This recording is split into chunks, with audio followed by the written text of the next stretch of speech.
தண்ணிக்கு. Hi friends, நாங்க தண்ணி பிடிச்சி விட போறோம்.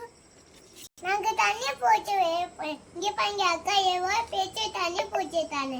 அங்க பாரு, அங்க பாருங்க. வெயிட்டா இருக்கு அக்கா. உண்மையா தண்ணி நான் கையில தண்ணி எடுக்கவும் கொஞ்சம் பயமா இருக்குதா. இங்க பாருங்க எவ்வளவு தண்ணின்னு. தூக்கினாலே பிஞ்சிட்டு வந்துடும் மேல.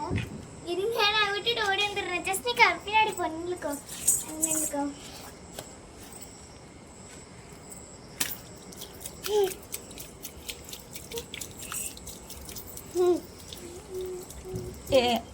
இங்கே வச்சுக்கிறா ஸ்ட்ரெயிட்டான இல்லை.